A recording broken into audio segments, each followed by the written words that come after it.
to the Healing Soul podcast, empowering wellness and oneness. I'm your host, Marybeth Rombach Nelson, and I have an amazing guest today, Mario Cartaya. Welcome to the Healing Soul, Mario.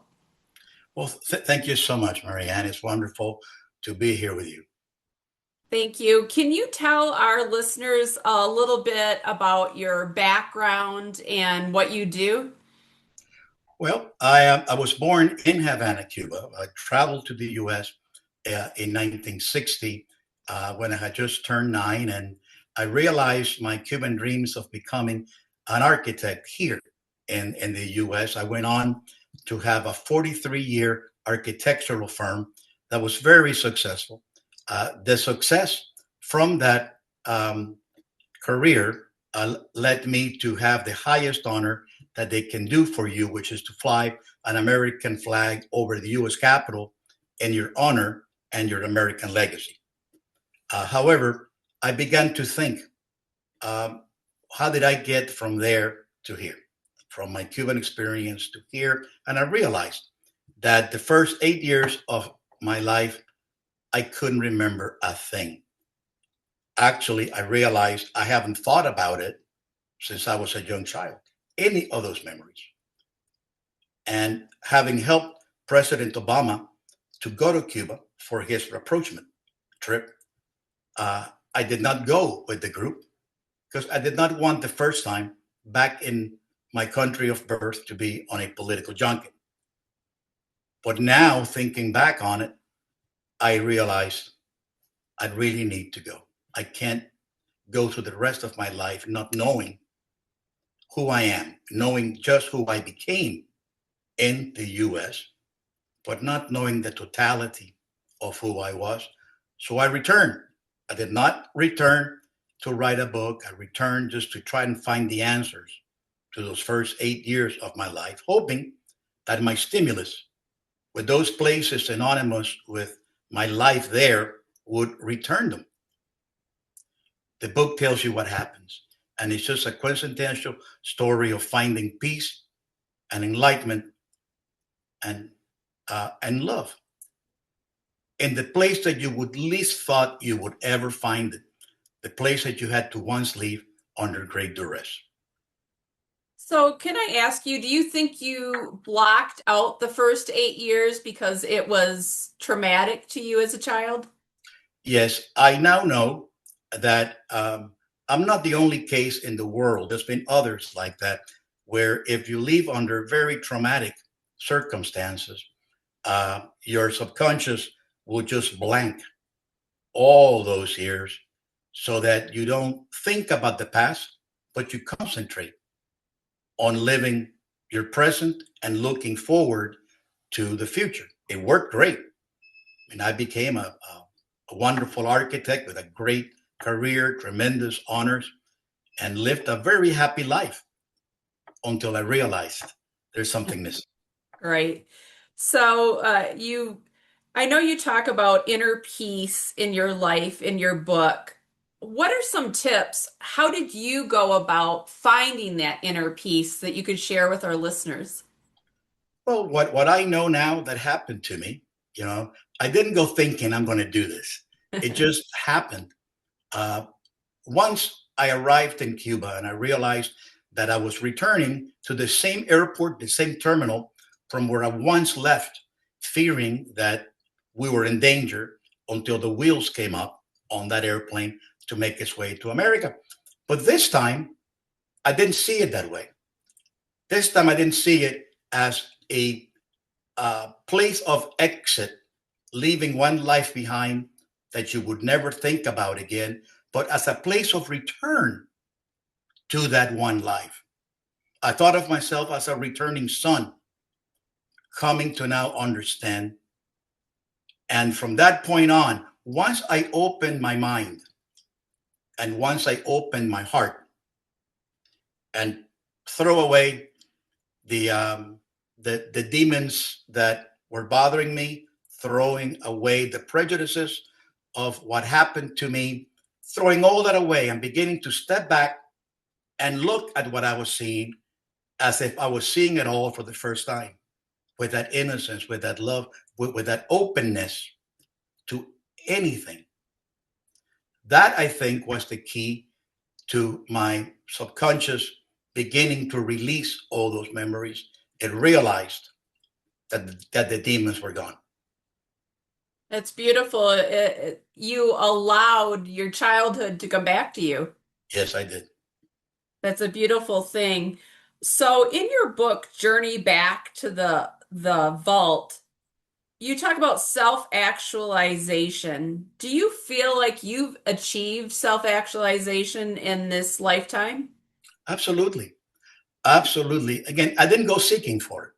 Okay. But with each returning memory, with each feeling of a child returning to me, that unconditional love that you had for your family, those friendships, those kids that you played with, and all you knew was their names, and you knew who liked baseball to play baseball with, who liked flying kites, so you can fly kites with. You categorize your friends based on what you like to do, what brings you joy, not Right. anything else.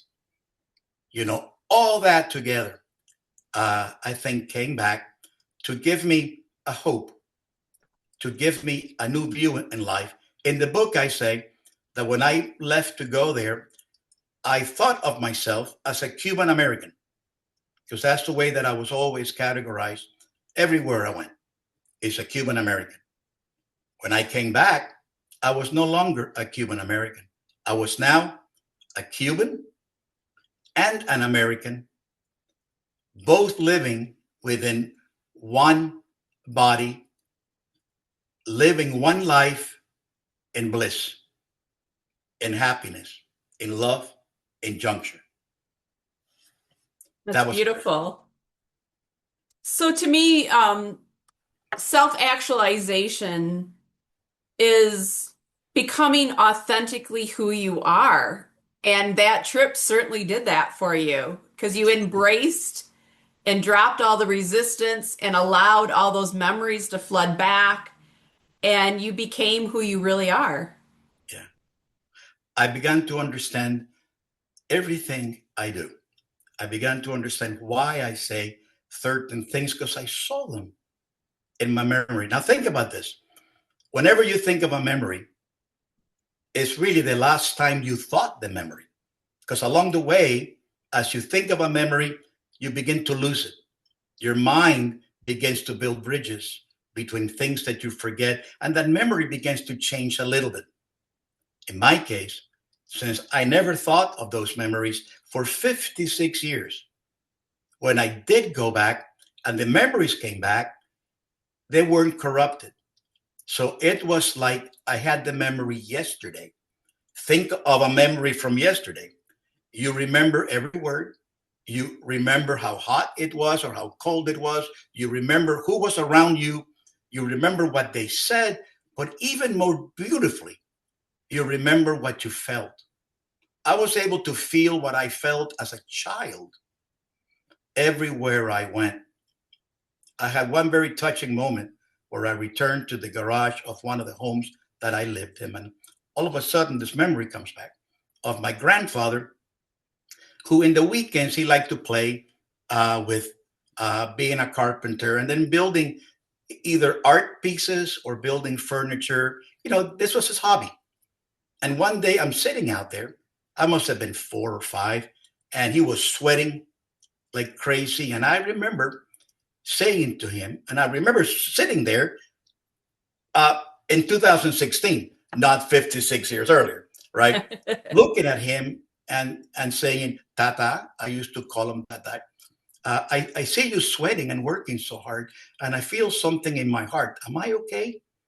And my grandfather, who was 6'1", standing up, walking over to me, lifting me up, hugging me, and then telling me, "You've just made me a very happy grandfather. What you're feeling, my son, is love. I love you too." And I remember that touching moment, and I remember what I felt, which was, so this is what love is. That's beautiful. That's And one of the many moments that occurred during that trip. I can't imagine. It must have been so much for you to process emotionally, physically, and spiritually. Yeah. And that's another key word, spiritually. Because when you read the book, you will see the incredible things that happens as the memory brings back things you haven't thought of for 56 years. And wonderful things would happen. Because what I ended up doing now, I know, in the book, I call it my siren song. I kept following what I called the siren song that was telling me where to go, telling me where to sit. In my school, telling me to open this door just to walk in and see a sign that says, "Welcome to the fourth grade," the very same classroom from which I very quietly left in 1960. Why did I open that door? The siren song took me there. It was my subconscious You're guiding me. You right. know, Do you feel like it was your intuition? well, in the back of the book, as I'm as I'm finishing up the book, I have lessons learned, and I have a paragraph that says, "I don't know why these beautiful things kept happening to me everywhere I went." You know, um, the devoted would say that it was an act of a greater power. The Hindu would say that it was just gratitude in my life for living a life worth living. The agnostic would say that it was just coincidences. And then I said, I really don't care what it was. I'm just so glad it happened to me. I think that's up for each one of us to interpret. What happened to Mario? Right. Why were these beautiful things happening in his life all the time? So having the gratitude for all these experiences and all these memories coming back just opens you up to your soul, to your authentic self. And you had to feel so loved and so complete when you came back after that trip. Oh, let me tell you the moment. Okay. There is a moment, right, where towards the end of my trip, I went back to the home that I most associated with my life in Cuba. And it was a two-story home. That's the home that my father came back to, and told my family that, or actually asked my family for permission to leave Cuba because of what had happened with him 3 days before, and the warning from Che Guevara that if he was him, I'm he sorry. would. Can you briefly, I know we talked before we got on air, but can you briefly tell our listeners what your family experienced? Sure. So I'll tell you in relationship to answering your first question, Okay. this last question, right? Okay. So I'm in this house, and something kept telling me, you got to go to the balcony and you need to sit there. So I asked the owner, Gilberto, can I go up to your balcony and sit? And he goes, Mario, my mother is up there. She has a really bad headache, and she's not in a good mood. Stay away from the bedroom. I said, well, I can do that, you know? So I went up there and I sat right where the stairway opens into the balcony. And I began to look down. And all of a sudden, I saw what happened there. My father used to be an accountant, and he had his private firm. And in his firm, he had all American clients, including large companies like Frigidaire, Sylvania, GE, that kind of a thing. When Castro decides in 1960 that he's going to confiscate all American properties, a couple of militiamen show up in my father's office demanding his ledgers with his American clients' records of all their properties. My father, being a loyal man, declined. He would not give them what they were looking for. So they took him away in detention. He kept denying them what they wanted until finally they took him to Che Guevara, the Argentinian guerrilla. colonel, and he proceeded to berate my father and then warn him that if he didn't get what he wanted, that something horrible was going to happen to him and to us, his children. With that, my father then gave him the ledgers. That's what he wanted. But then Guevara said to him, "If I were you, Ignacio, I would leave the island as quickly as you can. I can't guarantee your future safety in the country." So we left. Now, hiding behind the balcony, I saw all this. My father telling the story that I just told you to the family. Everyone began to cry. My grandfather, though, walked up to my father, put his arm around him, and then said, "Ignacio, you cannot be a husband to my daughter or a father to my grandchildren if you're dead. Travel to the United States and come back when this nightmare is over." I saw all that. So It's now, terrifying. I can't imagine how terrifying that was as a child. as an 8-year-old, Of I'm scared. Are they course. going to kill my father? Are they Right. going to kill us? Right. Are we going to make it out of Cuba alive? I And can't then imagine that. I just yeah. can't imagine the feelings that would flood you.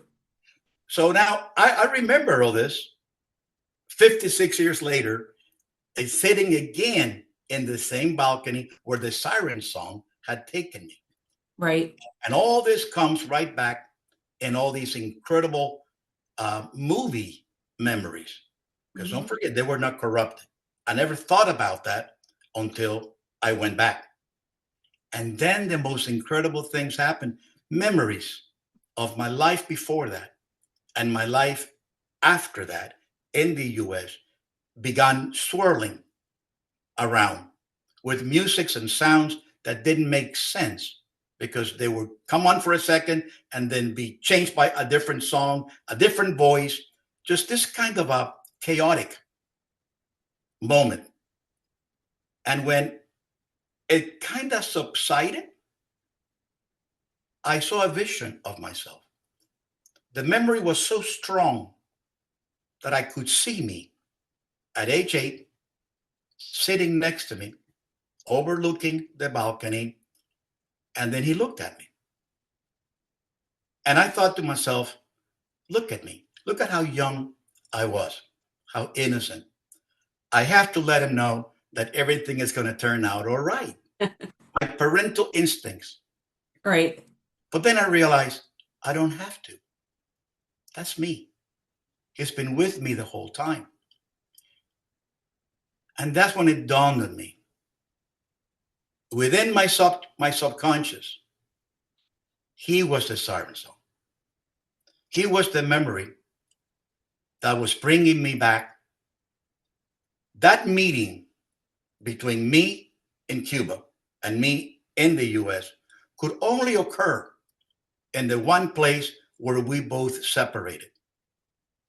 The balcony of my home, looking down and learning that my life in Cuba was coming to an end. And soon I would have to leave. After that, the memories began to pour like waves of an ocean. That's incredible. The most beautiful experience I have ever had. I've had two wonderful moments in my life that changed me. One was the original one where we separated, and that changed my life. And then my life got changed again when we went back together again. Both in the same space. One when I was young, and one was when my young self and my older self met for the first time in 56 years. Did it feel to you almost like an out of body experience looking at Absolutely. yourself? Absolutely. It was an out of body experience. For a second, I'm thinking, am I okay? Why Right. am I seeing this vision? But then I realized it's not really a vision, it's a memory. But it's so clear that in the memory, I'm sitting right where I'm sitting, right? So I could see myself. I could see myself. That's And an incredible moment. in, in my mind, what kept playing after he disappeared, and now it's just me sitting there crying at the beauty of the moment. In my mind, all that I could see was him looking at me and saying, "Where have you been?" That was my return to consciousness, is where have you been? And then in my mind, I answered him, looking for you. That's beautiful. Unconditionally loving all of yourself. Mhm. Feeling your fear, feeling your pain, allowing it to flow through you, and then opening to the love and the beautiful memories of who you really are. Of life, of the possibilities, of the opportunities, if only you open up to them. Yeah, you know, the synchronicities that happen in life, you've got to be open and allowing to be brave enough to step through that door. Mhm. So I know we talked a little bit about, you know, society today and how there's a lot of hopelessness. In the dark times in your life, how did you hold hope in your heart?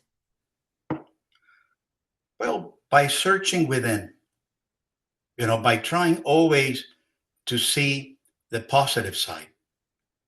When we came from Cuba, I remember we did a quick trip through the island so that I wouldn't forget the island.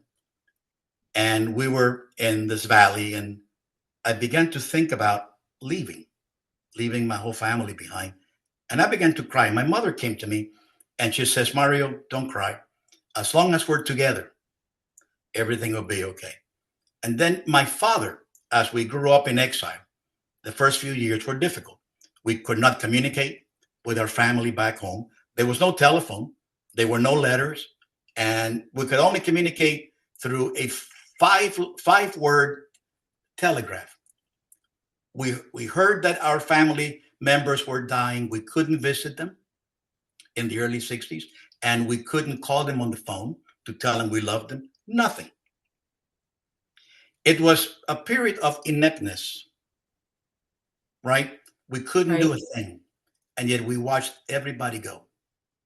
It was difficult, but my father, God bless him, would always try to find a good part of our lives to focus on. Always. You know, if only we look, there will be those things in our minds that we can dwell on rather than the problems that we're having. Dwell on our good fortune, dwell on those things that will make you happy, either memories or appreciate what a beautiful day it is. Appreciate the squirrel running up the tree, little things. Right. Appreciate the flowers, appreciate your friends that come over because they care about you. Appreciate those things in life that you have that they're so easy to lose track of because you're completely obsessed by a negative event. I've been tried my whole life. I've been through cancer twice. I had a brain hemorrhage a few years ago. I've had my own set of problems where that has always helped me. Stay positive, no matter what life throws at you. Stay positive. I am writing my next book now, which the working title is Dancing with Storms, I love it. which is life is a series of storms that come at you. You don't want to run through it because they're stronger. You don't want to run away from it because that doesn't solve it. However, if you can figure out to use your intellect, if you can figure out to use your love, if you can figure out to use your feelings to dance past a storm that has no intelligence. Storms don't think, you do. You have the power through yourself to dance around that storm. It's up to you how you do it. And that's how I got around my early years of exiles and everything else that has happened to me. That's My beautiful. And there's always things that you could be grateful for. Just waking up another day, a flower, a walk in nature, Mhm. petting your dog. I mean, just the simple things. And gratitude raises your frequency and your level of happiness when you're grateful for things. And if you look at the tragedies, all of our listeners and viewers have gone through a tragedy. It doesn't escape anyone. Everybody. And if you feel it, you process it, and then you think to yourself, what lesson can I learn to make myself wiser and stronger, but allowing yourself to forgive the situation and free yourself from the situation, but allowing it to be a part of you to grow wiser and stronger with an open heart. Mhm. And an open mind, Exactly. And it's both. all perspective. I do believe happiness is a choice. People can be happy in deplorable situations because they look at the little things that they're grateful for, the friends that you can go to lunch with or say hi with in person, a hug, a smile, just appreciating our soul and spirit being in this body to experience being human. Something wonderful happened in this trip. There's also a lesson, right? When I set forth to return, I was going to go alone. I told my wife, you shouldn't come because since I've had a life where I've worked with American presidents, a handful of them, as an advisor in different Okay. things, the minute that I set foot in Cuba, a red flag is going to go up. Who is this guy who has worked with American president who helped Obama return in his rapprochement trip? And what is he doing in Cuba for the first time? Who is he here to see? I can see that from that government, right? So I told Pam, I can take care of myself, but I can't worry about you. Right. Because she goes, I understand. So then a buddy of mine, George, in the book, says, Mario, I want to go to Cuba with you. And I said, no, George, this is something I got to do myself. This is my quest. Mario, I was not born in Cuba. I was born here. You're going to find your childhood. That would have been my childhood too, had I lived there. Please let me come with you. I want to discover Cuba, my would-be childhood, through your eyes. How can I say no to that? So I said, sure, Right. George, Right. come with me. So then that night, we both go home. I get a phone call from my third friend, Jose. And Jose likes to party. He's never went to a place that he didn't party. He's never met a woman that didn't become his best friend. It's one of these. And so he goes, I want to go to Cuba with you guys. And I said, Jose, maybe you shouldn't go. This is not the trip for you. So he goes, Mario, you don't understand. I don't mean it like that. And then he goes, during the day, you're going to be, really going through a lot of emotions. You need us at night to be there with you, to talk about what you experienced during the day, to celebrate with you, or to hug you should you need a hug. Mhm. Please change your mind. So he came. And so the book tells about the idea that during the day, they both belong to me. Anywhere I want to go, whenever I want to go, no questions asked. But at night, I belong to them. Yeah. And actually, it was perfect because it's exactly what you're saying. During the day, there was so many emotions. Yet at night, I had a support system that I could share it with. I think the book explains it thoroughly, the beauty of having that day time and nighttime events helping me. Well, they helped you process it with being there to support you and feel safe in all of your emotions, and you could communicate them freely with them, and you knew they loved you. And these are both friends for over 30 years. They're And it more sounds like the one friend brothers. brought the fun in the Oh, yeah. cruising. We had a great time. We had a great time. So tell me more about when you came back to America. Did you start journaling your feelings? How did the book come together? I came to America, as you could imagine, um, unfinished. A lot of memories had come back, but what do they mean? I needed time to rationalize. I needed Mhm. time to understand.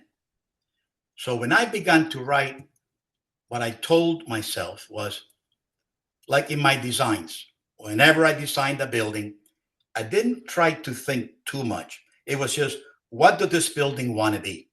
If this building was human and it's going to receive people that want to use it as a place to celebrate democracy, say a city hall, right? Then what does this building want to be to help these humans who come in, right?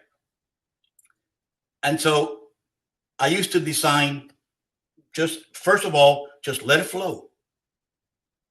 Get the pencil in your hand and let it flow. How do I express democracy in a building? I'm not thinking about bricks or mortar. Or transparency Mhm. is the first thought, right? A lot of glass. Right. That glass should be looking north, where I don't have direct sunlight. So when you design it, just let it go. Let this thing be what it wants to be if it was a human. And that's the way I wrote.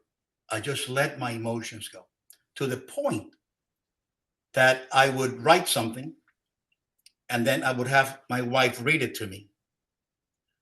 And I was amazed at what came out of my hands, the beauty of what came out of my hands that I never registered in my conscious. Then, after I did all that, then I put it all together in the perfect paragraphs with the perfect lead ins, that kind of a thing. And I began playing with it. And you'll see if you read it, I began thinking, well, just like my architecture, I used to always have a musical component. Why not in my book? So things like taran, taran, taran, taran, taran, taran, taran, taran, tan. Words that would play that in your mind, right? And would repeat it at certain times or maybe different words or different tunes, different rhythms, not tunes, different rhythms on moments that were perhaps more scary, not so lively, right? And so as you're reading, without knowing,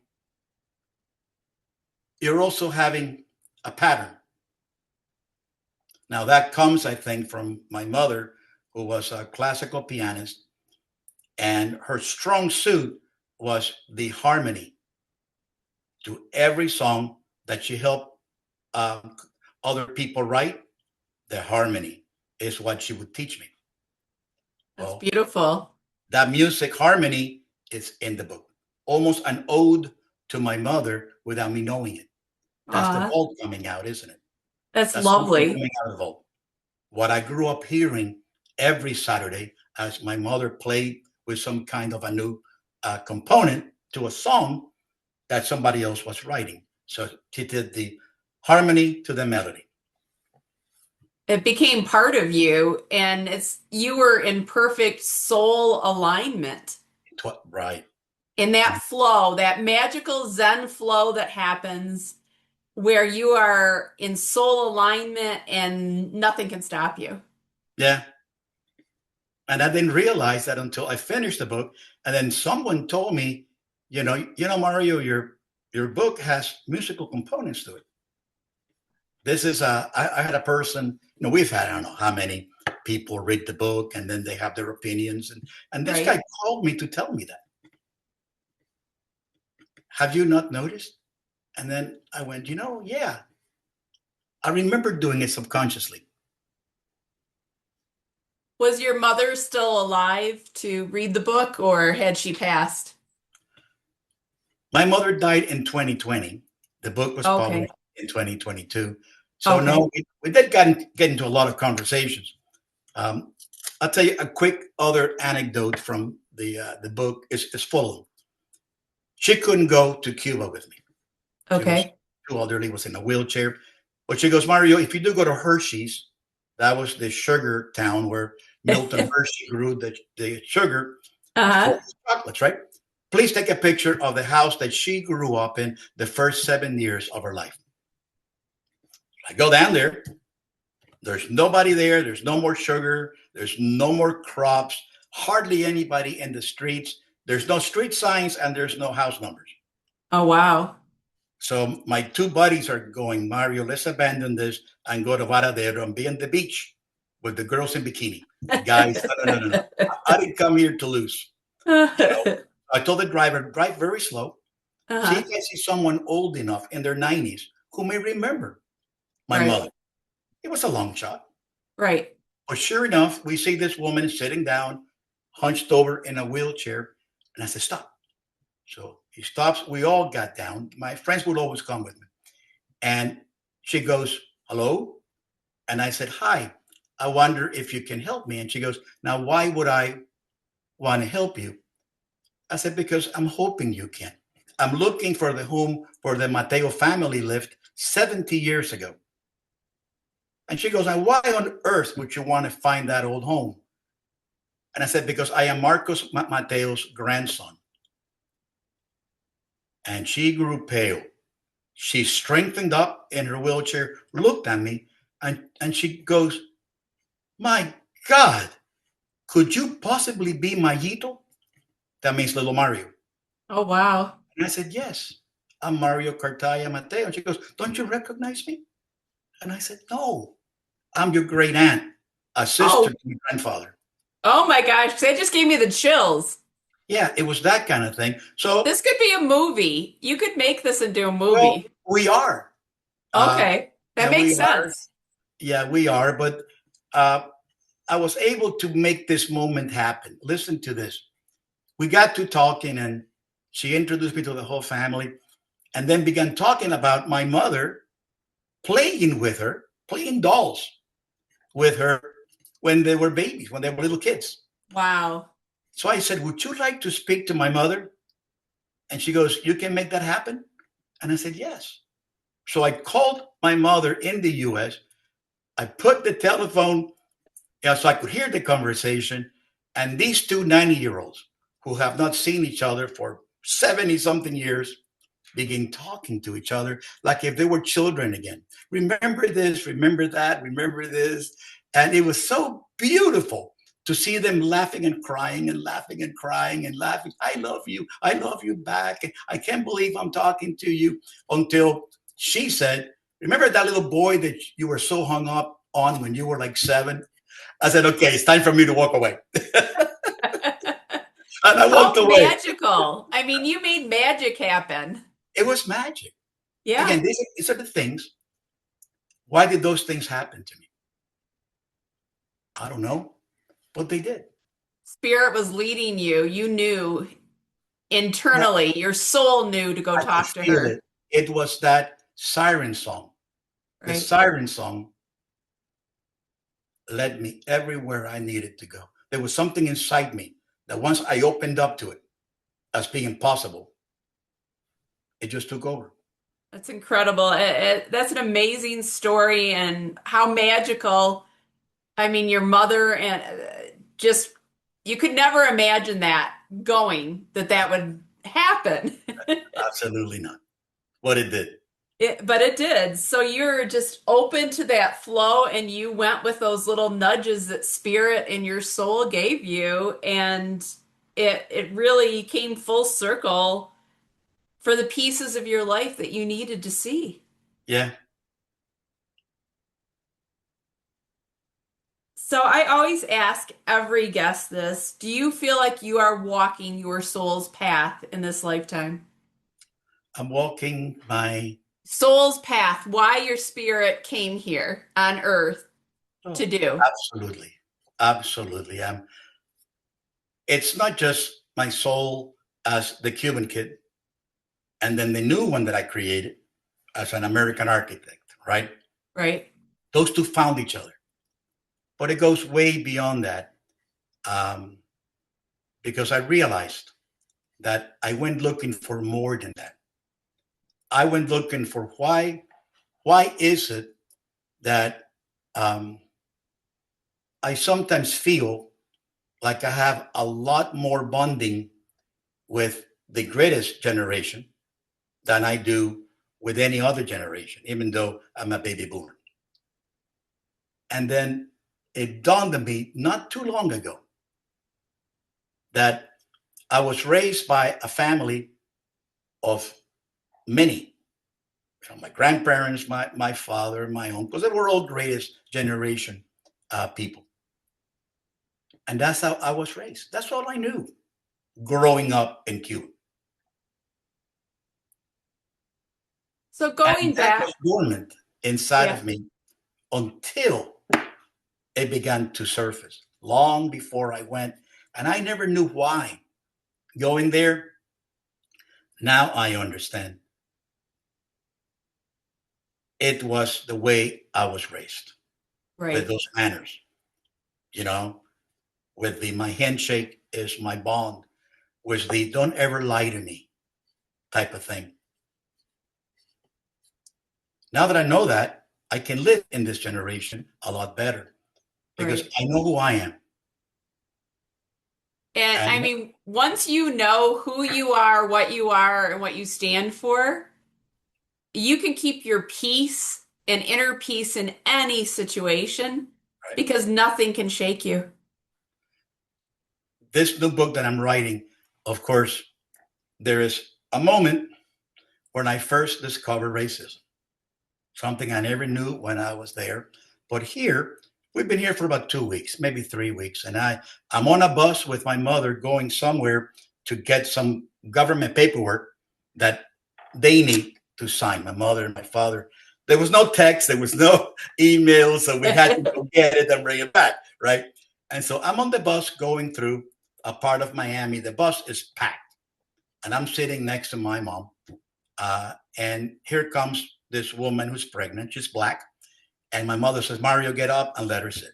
The right thing to do. Right. You have a pregnant lady? Sure. Please sit. I'll stand. So I stand, and all of a sudden, here comes this guy out of the back of the bus with his veins popping out, yelling at my beautiful classical pianist mother, who's never known any problems in her life, yelling at her obscenities while he's telling her, in this country, we don't let black people sit in the front of the bus. So now I have to tell her, because I knew a little English. I went to a school in Cuba, a prep school called the Edison Institute, named after Thomas Alva Edison, where they taught you English as well as Spanish. So I knew enough to translate for her. And then I looked at her. Here's what my beautiful mother did. She looked at him, never even raised an eyebrow, and just said, no. And with that, the guy didn't know what else to do. So he did some snore, and then Mhm. he left. And so in the book, I say, what did I learn that day? I learned that my mother never lowered her integrity. In her life, in her integrity, we're all the same. You treat everyone the same. And then she never lowered her dignity, which is she's not going to go down to that level where she's going to be, you know, saying things that she's never said, or, you know, obscenities, Right. or yelling at anybody, which she never did. So she kept her dignity and she kept her integrity. She beat the storm by dancing with him. Right. It's just incredible to hear that because I can't imagine that. Yeah, well, that's what happens when you're able to always stay within yourself. Nothing that anybody else does is me. Nothing is Right. going to make me become somebody else. I've lived a life like that, you know. But now I know why. See, You before had the a trip, great teacher. I got a great family. Yes, you did. And just going back to when you did take your initial trip to find out about your childhood, were you safe? Did someone follow you? Did they inquire why you were there? It's not in the book because I did not want the book to be political. Right now, I it's was just very sensitive. curious if things Right. had changed.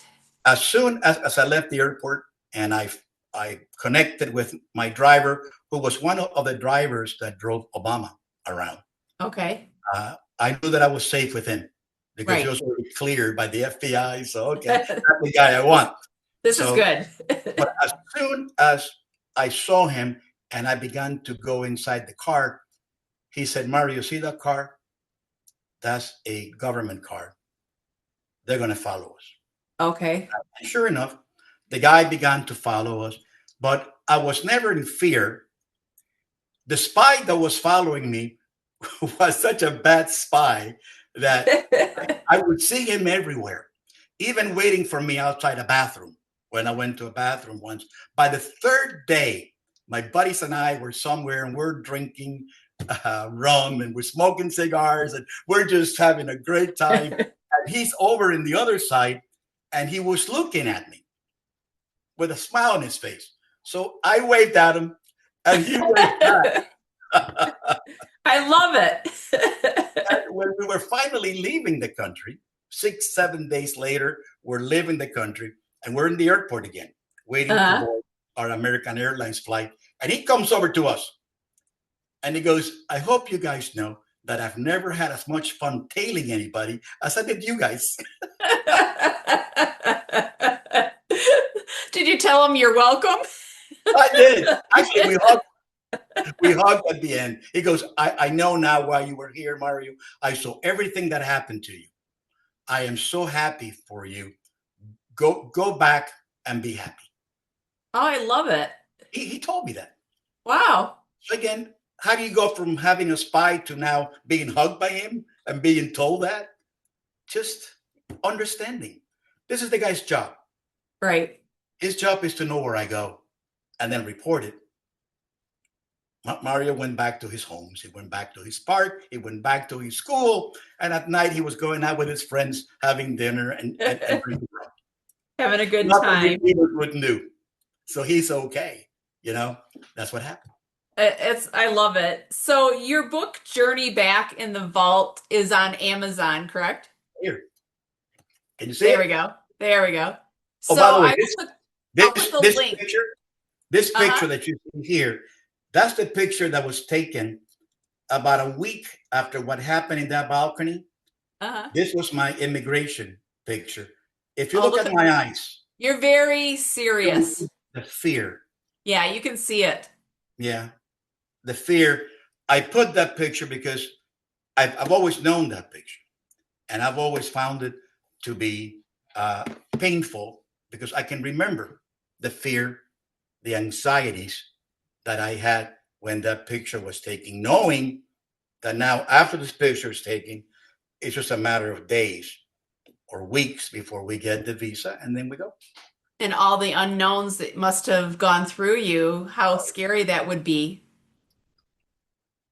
Even though, again, it's the good and the bad, right? Right. Uh, Even though I'm so worried, I'm crying, I'm so distraught by living the family that I lived with, not knowing if I'll ever see him again. But then again, America was the land of cowboys. It was the land of Ring Tin Tin. It was the land of baseball, rock and roll, Elvis Presley. I was coming to a land that I could see it on TV every day when I was in Cuba. You know, those were Mighty Mouse. Those were the shows that I watched, the cartoons, Tom and Jerry, the cartoons that I watched, the 1950s, the shows that I watched were all from here. Uh-huh. And of course, I wanted to see snow. So there was an excitement. I think that that's where I first learned that, yeah, you can be troubled, but then there's something wonderful that you can think of that can help you. Even on the I, plane, flying here, everybody was crying. And I began to imagine that this toy crane, a recto set toy crane I used to play with, was lifting me up into the air and then taken me to the land of cowboys. That's the way that I process being on the airplane, coming from there to here. That's incredible. I love it. Sounds like you were always connected to yourself and to your spirit. I think so too. Yeah, your whole life. So what was the title to your new book and when is that coming out? Well, there's a new book coming out soon, Okay. but it's not the one that I'm writing now. Oh, That one okay. is already going through the second round of editing. It should be out somewhere sometime in August. That one, if you read my story, and I think I told you about the flag that was flown over the U.S. Capitol in Yes. my Uh-huh. honor. Uh, with that honor came a card that allows me to go into the Library of Congress with all the same rights and privileges as any American sitting senator or a congressman. So I used it 2 years ago. And I got all these documents from the Library of Congress on Cuban and American cooperation between 1823 and 1960.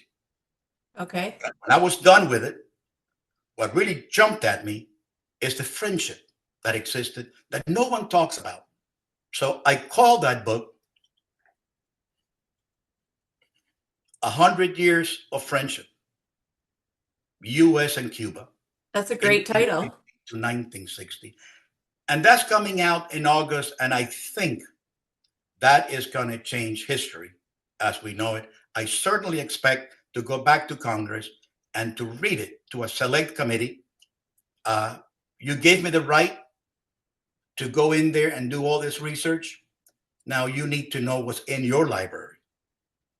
And by the way, with what's happening in Cuba today, it's a tremendous playbook as to how we can bring Cuba back to the way it was and what is the role of the US.